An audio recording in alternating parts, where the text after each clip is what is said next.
So మెత్తగా కలుపుకున్న తర్వాత మనకి పిండి అనేది ఇలా తయారవుతుందండి. ఇలా తయారైన పిండిని మనం ఇలాగ మూకిట్లో ఆయిల్ వేసుకొని ఇలాగా వడి అప్పడంలాగా ఆ మూకుడంతా స్ప్రెడ్ చేసుకోవాలన్నమాట. సో చూడండి, ఈ విధంగా ఆయిల్ తోటి ఈ అప్పడాన్ని వేసుకోవాలి. చేతితోటే ఇలాగా మొత్తం అంతా మూకుడికి ఆయిల్ అప్లై చేసేసి ఆ ఆయిల్లో ఈ పిండి ముద్దనేసి ఇలాగ అంతా స్ప్రెడ్ చేయాలి. మధ్య మధ్యలో ఇలాగ పెట్టాలండి. ఇలా హోల్స్లో పెట్టుకుంటే మనకి లోపల అనేది బాగా ఉడుకుతుందన్నమాట. సో దీన్ని వన్ సైడే మనం హీట్ చేసుకుంటాం, అందుకనేసి మనం ఇలాగ హోల్స్ లాగా పెట్టుకోవాలి. చూడండి ఎంత కలర్ఫుల్గా ఉందో, ఎల్లో గ్రీన్ కలర్లో.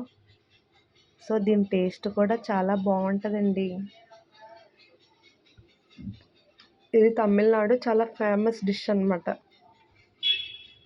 సో ఈ విధంగా మనం ఈ వడియప్పాన్ని బాండీలో వేసుకొని తయారు చేసేసుకోవాలి.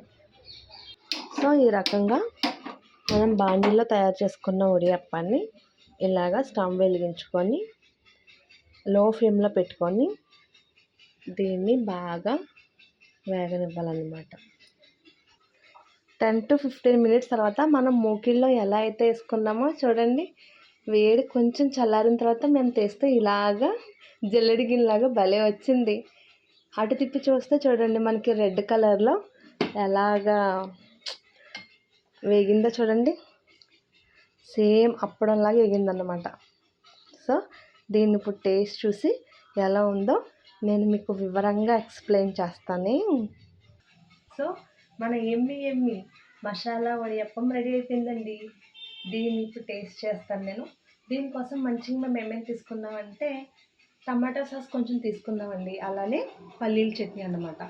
ఇది మొత్తం పల్లీల చట్నీయే, పోపు వేసుకోలేదండి. ఎందుకంటే ఇందులో ఆల్రెడీ మనం పచ్చెనగపప్పు, పెసరపప్పు ఇవన్నీ వేసుకున్నాం కదా, జీలకర్ర, ఉల్లిపాయ, పచ్చిమిర్చి. అందుకనేసి మేము ఇంక ఇందులో పోపు వేసుకోకుండా ప్లెయిన్ చట్నీతో ఉత్త పల్లి చట్నీతో తీసుకుంటున్నాం.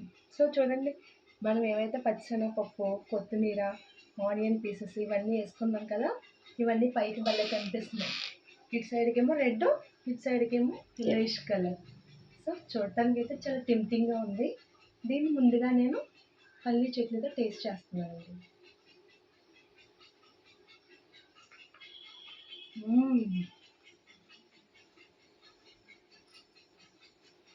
వావ్, ఎక్సలెంట్ అంతే అండి. ఇది ఈవినింగ్ టీ టైంలో స్నాక్స్గా తీసుకుంటే భలే ఉంటుందండి. ఇవన్నీ కూడా ప్రోటీన్ ఫుడ్డే కాబట్టి పిల్లలకి భలే ఇష్టంగా తినేస్తారు. బయట నుంచి అప్పడాలు, చెగోడీలు అలాంటివి కాకుండా ఈ బియ్యం పిండితో ఇలా ప్రిపేర్ చేసుకుని ఇంట్లో పిల్లలకైతే పెట్టినట్టయితే వాళ్ళకి బాగా నచ్చుతుంది స్నాక్స్ టైంలో, అలానే బలం కూడా. దీన్ని మళ్ళీ మనకి చట్నీ ఇష్టం లేదనుకుంటే కనుక, ఎందుకంటే రెండు కమ్మగానే అయిపోతున్నాయి కాబట్టి కొంచెం మనం సాస్లో కూడా డిప్ చేసుకుని తింటే ఇది మళ్ళీ ఇంకో రకం ఫ్లేవర్ వస్తుంది అనమాట. సో ఈ రకంగా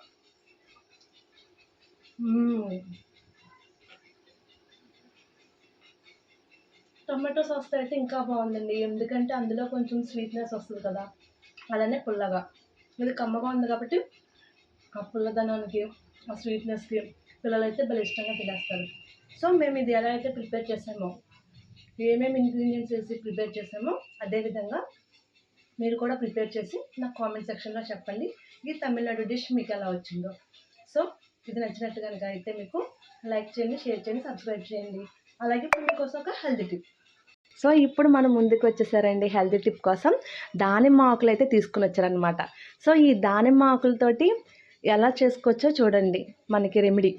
సో ఈ దానిమ్మ ఆకులు అంటే ఎవరికైతే నోటిపోత ఎక్కువగా ఉంటుంది కదండి, ఈ చలికాలంలో నోటిపోత అనేది ఎక్కువ వస్తూ ఉంటుంది, పెద్దవాళ్ళకి కానీ, చిన్నపిల్లలకు కానీ, ఆడవాళ్ళకి కానీ, మగవాళ్ళకి కానీ. సో అలా నోటిపోత వచ్చిన వాళ్ళు ఏం చేయాలంటే ఈ ఆకులు ఇలాగా 2-3 తీసుకొని తుంపుకొని శుభ్రంగా క్లీన్ చేసుకొని మనం రోజుకి 3 టైమ్స్ ఏమి తినకముందు ఒక అరగంట ముందు అలా శుభ్రంగా క్లీన్ చేసుకుని ఆకులను అయితే అలా నవిలేయండి. నవిలేసిన ఒక అరగంట దాకా కూడా నోట్లో మనం ఏమీ పెట్టుకోకూడదు. ఇలాగ 3 సార్లు చేసినట్టయితే రోజుకి మీకు ఒక 1 వీక్లో అయితే రిజల్ట్ అయితే ఉంటుందన్నమాట. సో అది క్రమేయంగా తగ్గిపోతుంది ఆ ఒగరికి.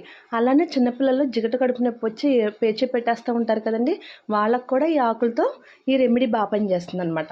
ఏం చేయాలంటే ఒక ఆకును తుంపుకొని శుభ్రంగా కడిగేసుకొని తుడిచేసుకొని ఒక రెమ్మ ఆకులన్నీ కట్ చేసేసుకొని మనం అందులో వేసుకొని బాగా మెత్తగా పేస్ట్లా చేసేసుకొని దాంట్లో కొంచెం తేనెని రంగరించి ఇది పిల్లలకి నోటికి పట్టించినట్టయితే నోటికి రాసి వాళ్ళు మింగేలా చేసినట్టయితే ఆ పిల్లలకి జిగట కడుపు నొప్పి అనేది తగ్గిపోతుందండి. సో చూడండి, ఇది మనకు చాలా హెల్ప్ఫుల్ అయ్యే హెల్తీ టిప్ అండి. సో మా రెసిపీ నేను మీకు నచ్చింది అనుకుంటున్నాను.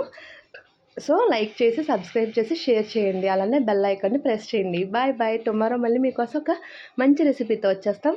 Bye bye. Have a good day. Love you.